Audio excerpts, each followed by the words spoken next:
मेरी बात आपके नाम। कृष्ण को ले अमी तारे बोले, हिरनी जैसे जिसकी आँखें काले। किस्मत से जो चाहो वो मिलता नहीं, किस्मत ने जो दिया वो भाता नहीं। होने की बातें न जाने कोई, सितारों के घेरे में कृष्ण कली। जी हाँ, आज मैं आपको हिंदी के जानी मानी लेखिका शिवानी जी की कहानी कृष्णकली सुनाने जा रही हूँ। रविंद्रनाथ टैगोर ने जब कृष्णकली कविता लिखी तब शायद उन्होंने सोचा नहीं होगा कि शिवानी जी उनकी कृष्णकली को एक ऐसे जीवंत चरित्र के रूप में हमारे सामने खड़ी कर देंगे। लेकिन इस अप्रतिम सुंदरी का जीवन अभिशप्त था। पहली बार जब कृष्णकली अपनी प्रेमी का सामना करती है, प्रवीर का, तो उसे कहती है कि अगर किसी को श्राप देना हो तो उसे कहो कि जाओ, तुम्हें कृष्णकली सा जीवन मिले। मैं विधाता से बहुत नाराज़ हूँ क्योंकि विधाता ने मुझे जीवन तो दिया पर जीने नहीं दिया। आखिर कृष्णकली विधाता से क्यों नाराज़ है? आखिर वो अपने जीवन को अभिशप्त क्यों कहती है? आइए जाने कि कृष्णकली के जीवन की पूरी कहानी क्या है। खूबसूरत पन्ना पीली कोठी में रहती है। उसकी मुलाकात और पहचान हो जाती है विद्युत रंजन मजुमदार से। विद्युत रंजन मजुमदार एक जाने माने नेता हैं, लेकिन दोनों अलग हो जाते हैं, एक दूसरे को कहीं खो देते हैं और उन्हीं की बेटी है कृष्णकली। कृष्णकली जब थोड़ी सी बड़ी होती है तो सिस्टर रोज़ी उसे नैनीताल ले जाती है अल्मोड़ा से और रेवरेंड मदर के स्कूल में दाखिला दिला देती है। वहाँ उसका नाम लिखवाया जाता है कृष्णकली मजुमदार। कृष्णकली नाम उसका इसलिए पड़ा कि जब पन्ना अस्पताल से उसे लेकर आई थी तो इतनी गोरी चट्टी पन्ना कि लड़की को काली देखकर बाकी लड़कियां बड़ी अचरज में थीं, लेकिन उसकी सुंदर हिरनी जैसी आँखों को देखकर उन लोगों ने उसका नाम रख दिया था कृष्णकली। अद्भुत सुंदर थी हमारी कृष्णकली, लेकिन उतनी ही उद्दंड होती जा रही थी क्योंकि कोई उसे बताने को तैयार नहीं था कि ये मजुमदार नाम उसको किससे मिला, उसका पिता कौन था। इसी बीच विद्युत रंजन मजुमदार पन्ना को ढूंढ लेते हैं और पन्ना से मिलने आते हैं, माफ़ी मांगते हैं और अपनी बेटी को देखना चाहते हैं। लेकिन पन्ना कहती है कि तुम्हारी और हमारी बेटी तो जन्म लेते ही मर गई थी। जब मैं उस दुख भरी हालत में थी तब सिस्टर रोज़ी ने इस छोटी से बच्ची को मेरी गोद में डाल दिया था। ये पार्वती और असदुल्ला खान की बेटी है और दोनों कुष्ठ रोगी थे। कृष्णकली दरवाजे के बाहर खड़ी होकर ये सुन रही थी। विद्युत रंजन ने न केवल उसका सपना तोड़ा बल्कि उसके मन में वास्तव के प्रति भय जगा दिया। अब उसकी वास्तविकता यही थी कि उसके दोनों माता पिता कोढ़ी थे। वो नाराज़गी से भर उठती है पन्ना के ऊपर, स्कूल छोड़ देती है, पन्ना को छोड़ देती है और एक अनजाने रास्ते पर चल पड़ती है। उसकी सहेली विवियन उसे लॉरेन आंटी के घर ले जाती है। लॉरेन आंटी एक स्मगलिंग का गैंग चलाती है। कृष्णकली स्मगलिंग का काम करने लग जाती है। उसके पास रुपए पैसे हैं, सुंदरता है, लेकिन उसका मन अस्त व्यस्त है। इसी बीच एक दिन ट्रेन से लूटकर एक व्यक्ति को उसके गहनों का बक्सा लेकर वो प्रवीर के दरवाजे पर दस्तक देती है। प्रवीर दरवाज़ा खोलता है, कृष्णकली उसकी अलमारी में जाकर छुप जाती है। प्रवीर उसे बचा लेता है, लेकिन जब तक घर के अंदर आता है तब तक कृष्णकली जा चुकी होती है। पर प्रवीर उसका चेहरा जीवन भर नहीं भूलता है। अब चूंकि कृष्णकली लॉरेन आंटी की इस स्मगलिंग के धंधे में खुश नहीं है तो वो लॉरेन आंटी का घर छोड़कर मॉडलिंग करने चली जाती है और कलकत्ते में अब कहानी नया मोड़ लेना शुरू करती है। पर वो कभी भूलती नहीं है कि असल में ज़िंदगी को जीना उसने लॉरेन आंटी के घर में ही सीखा। अपने टर्म्स पे जीवन को जीना उसने लॉरेन आंटी से सीखा। तो वो बेला आंटी के घर रहती है और मॉडलिंग करती है। तो कहानी को आगे बढ़ाने से पहले ये ज़रूरी है कि मैं कलकत्ते के 2 परिवार से आपका परिचय करा दूं। एक है पांडे जी का परिवार, जो कि बहुत जाने पहचाने व्यक्ति हैं, हर राजनीतिज्ञ को जानते हैं, बड़े से बड़ा काम करवा सकते हैं। उनकी बेटी जो बहुत सुंदर है, उसका नाम है कुन्नी। और दूसरा परिवार है तिवारी परिवार, जिसमें 2 दंपत्ति एक रहते हैं, पति पत्नी, और कृष्णकली के बेला आंटी के घर के पास रहते हैं। तो कृष्णकली की उनसे मुलाकात होती है तो तिवारी आंटी को वो अम्मा कहने लगती है, और ये जान कर कि वो भी अल्मोड़ा से है, अम्मा उस पर बहुत प्यार बरसाती हैं, क्योंकि वो भी अल्मोड़ा से हैं पर 2 पुश्तों से कलकत्ते में रह रही हैं। उनके घर जाकर पन्ना को ये पता चलता है कि उनके 4 बच्चे हैं, सुवीर, प्रवीर, जया और माया। अम्मा उसे अपने घर में रहने के लिए बुला लेती हैं।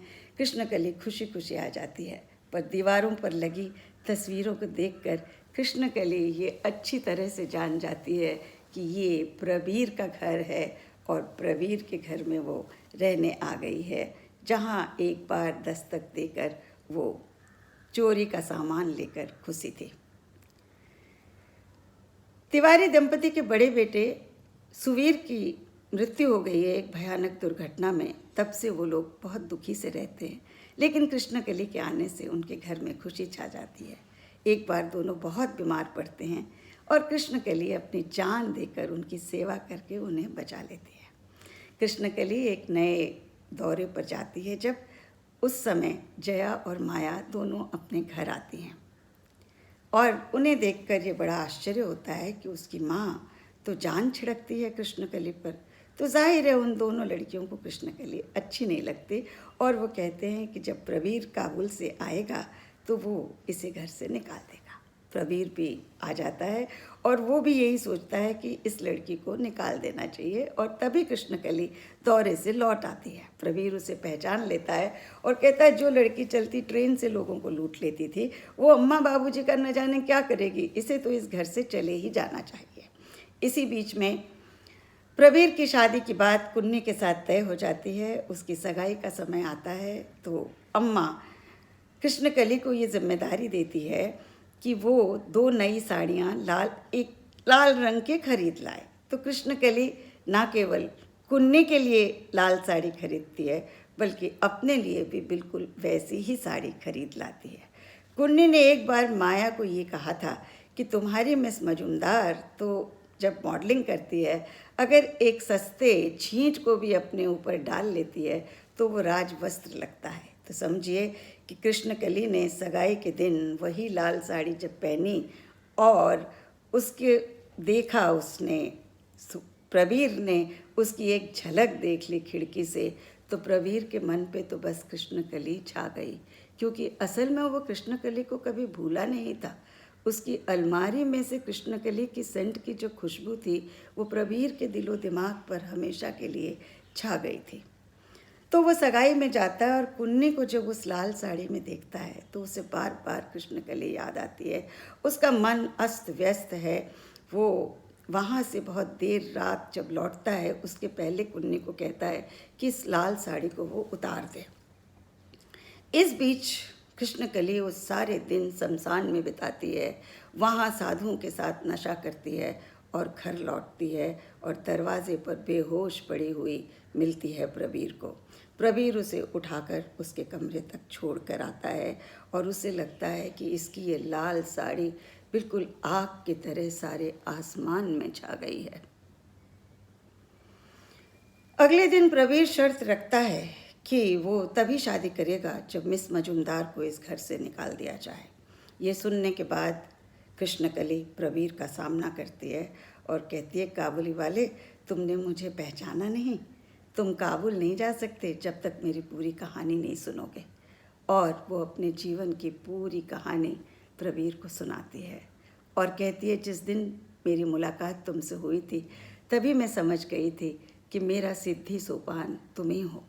आज जब तुम्हारी सगाई हुई तो मैंने ये लाल साड़ी पहनी, फिर जब तुम्हारी शादी होगी उस दिन मैं भी लाल साड़ी फिर से पहनूंगी और सोचूंगी तुमसे मेरी शादी हो गई। ये कह के प्रवीर के कंधे पर सिर टिका देती है।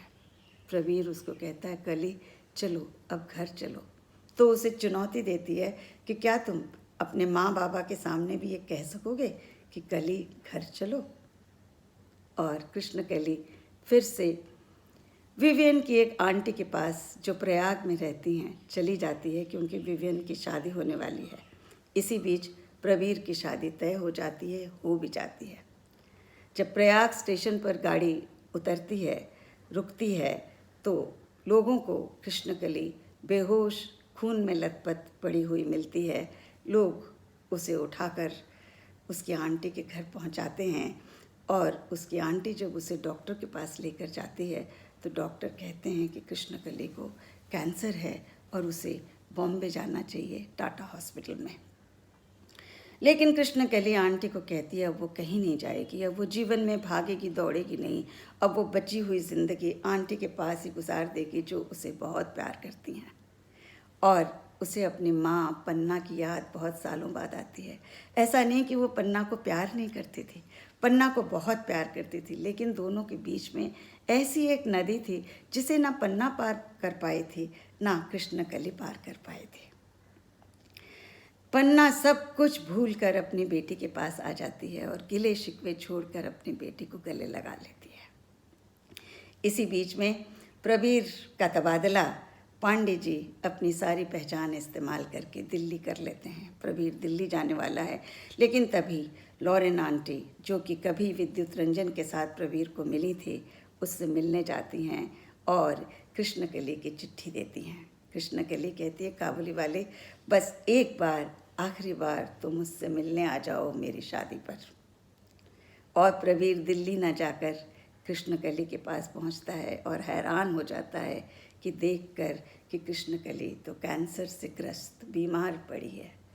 पर अब कृष्णकली प्रसन्न है क्योंकि जिन लोगों को वो प्यार करती थी वो सारे लोग उसे घेरे हुए हैं, सारे लोग उस पर प्यार बरसा रहे हैं। और इस प्यार से भरे हुए समय में कृष्णकली दम तोड़ देती है। कृष्णकली का जीवन अभिशप्त नहीं तो क्या, विधाता ने उसको जीने दिया क्या? आखिर तक उसे जीने नहीं दिया।